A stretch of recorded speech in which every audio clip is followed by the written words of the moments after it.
Stop scrolling and grab your phone right now. Seriously, the phone sitting next to you, the one in your pocket, the one you trust with literally your entire life.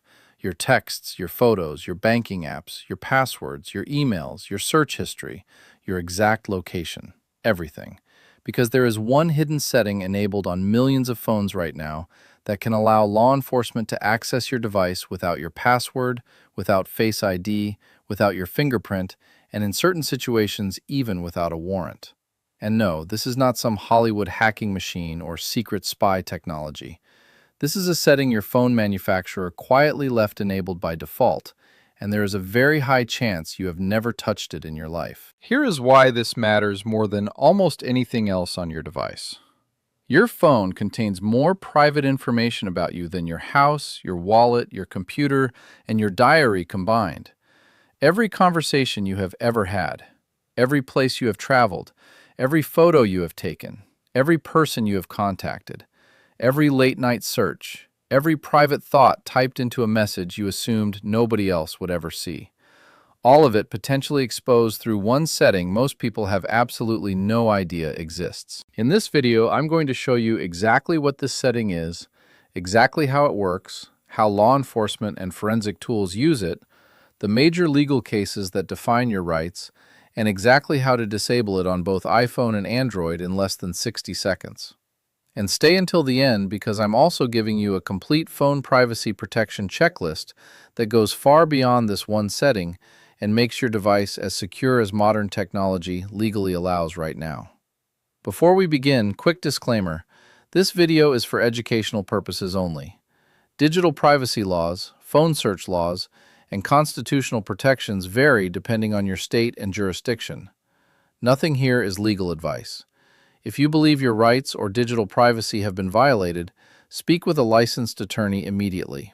Now let's get into the part almost nobody talks about. The setting I'm talking about is called USB restricted mode, or more specifically, the fact that many people never properly activate the protection behind it. Let me explain exactly what that means. Every modern smartphone, iPhone or Android, has a USB or charging port, and when your phone connects to another device through that port, it can transfer data. That's how you move photos, sync files, back up your phone, and update software. But it's also exactly how forensic extraction tools used by law enforcement gain access to phone data. Devices like Cellebrite and Graykey connect directly through the USB port and attempt to extract information from the device. This is where the hidden setting becomes critically important. Apple introduced USB restricted mode in iOS 11.4.1 back in 2018, specifically because forensic tools were becoming so powerful. When properly configured, your iPhone stops allowing data transfer through the USB port after the phone has been locked for 1 hour. After that point, the port only charges the battery. No data transfer, no forensic extraction, no communication with external tools. The device effectively becomes inaccessible through USB until the correct passcode is entered. Now here's the problem, and this is the part almost nobody knows. On many iPhones, USB restricted mode is not configured in the most protective way by default. There is one specific setting buried deep in your phone that controls how much protection you actually have. And on Android, the equivalent risk involves developer settings and USB debugging, features millions of users may have enabled without even realizing it. I'm going to show you exactly how to fix it in a minute, but first, you need to understand how these tools are actually used. Method number 1, Cellebrite UEFED. This is one of the most widely used forensic extraction systems in law enforcement across the United States. It connects to phones through USB and can extract text messages, photos, call logs, app data, location history, passwords stored on the device, emails, social media information, and in some cases even deleted content. Local police departments, federal agencies, prosecutors, many of them use this technology. And these tools are far more effective when connected before USB protections fully activate. Method number 2, Graykey. This device is specifically designed to exploit vulnerabilities in iPhones and bypass security protections.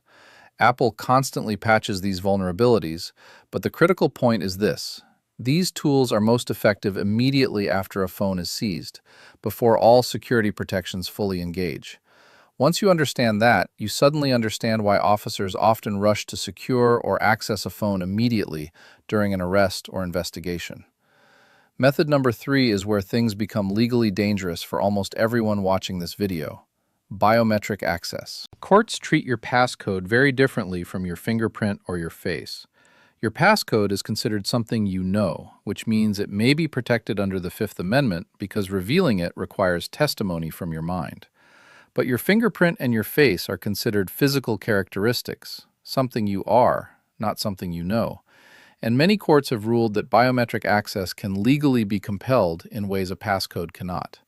That means if your phone security relies mainly on Face ID or fingerprint unlock, you may actually be in a weaker legal position than someone using a strong passcode. Your passcode, in many jurisdictions, cannot legally be forced out of you. Your face or fingerprint potentially can. Now let's talk about the legal cases that created these protections. Riley versus California in 2014 was the landmark Supreme Court decision. The court ruled unanimously that police generally cannot search the digital contents of a phone seized during an arrest without a warrant. Chief Justice Roberts essentially acknowledged that smartphones contain the deepest details of a person's life. This case established major Fourth Amendment protections for phones. But Riley did not answer every question. It did not fully resolve compelled biometric access. It did not settle cloud data issues. And it did not solve what happens if forensic tools access the phone before security protections fully engage. Then came Carpenter versus United States in 2018, where the Supreme Court ruled that law enforcement generally needs a warrant to access historical cell phone location data. That case expanded digital privacy protections even further. But the biometric issue still remains unsettled nationwide. Some courts allow compelled Face ID or fingerprint access, others reject it, which means your legal protection may depend heavily on your state and the specific court handling the situation. Now let's go through the 5 biggest mistakes people make with phone privacy. Mistake number 1, relying only on Face ID or fingerprint unlock. As we just discussed, biometric access is legally weaker in many situations than a strong passcode. The best protection is a long alphanumeric passcode. You can still use Face ID for convenience, but your true protection comes from the passcode underneath it. And here's something most iPhone users don't know. Pressing the power button 5 times quickly temporarily disables Face ID and forces the phone to require the passcode again. Mistake number 2. Leaving USB debugging enabled on Android. USB debugging is designed for app developers, but forensic tools can exploit it to access much more information from the device. Many people enabled it years ago while following some random tutorial and completely forgot about it. Mistake number 3. Leaving your phone unlocked around law enforcement. USB restricted mode only activates after the phone has remained locked for a period of time. If the device is unlocked or was recently unlocked, forensic tools may gain access immediately. Mistake number 4. Believing factory resets completely erase everything. On certain older devices, forensic tools can still recover information after resets if encryption was not properly enabled beforehand. Mistake number 5. Running outdated software. Tools like GrayKey rely on known operating system vulnerabilities. Apple and Google constantly patch those vulnerabilities through updates. Every outdated version leaves additional doors open. Now, here's exactly what you need to do. On iPhone, open Settings, tap Face ID and Passcode or Touch ID and Passcode. Enter your passcode. Scroll down to Allow Access when locked. Find USB accessories. If that setting is turned on, your phone may allow USB data transfer while locked. Turn it off immediately. That fully activates USB restricted mode protection. Then go to Privacy and Security and look at Lockdown mode. This is Apple's most aggressive security setting and disables many advanced attack methods entirely. On Android, open Settings, go to About Phone.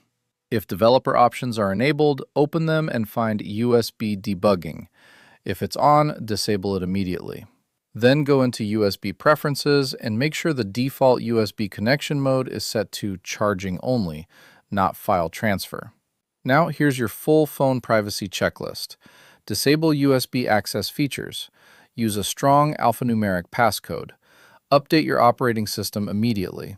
Learn how to disable Face ID quickly. Enable two-factor authentication everywhere. Turn off Bluetooth and Wi-Fi when not needed. Review every app permission. Use encrypted messaging apps like Signal. Enable remote wipe features. And never voluntarily consent to phone searches. Let me give you the complete picture one final time. The hidden setting making millions of phones vulnerable. USB accessories on iPhone. USB debugging on Android. The 5 deadly mistakes. Relying only on biometrics, leaving debugging enabled. Keeping phones unlocked. Trusting factory resets. Ignoring software updates. Your protections. Strong passcodes. Updated software. USB restrictions. Encrypted apps. Remote wipe. And understanding your constitutional rights. Your phone is your entire digital life. One setting. Less than 1 minute to fix it. And almost nobody even knows it exists until it's too late. Turn it off right now.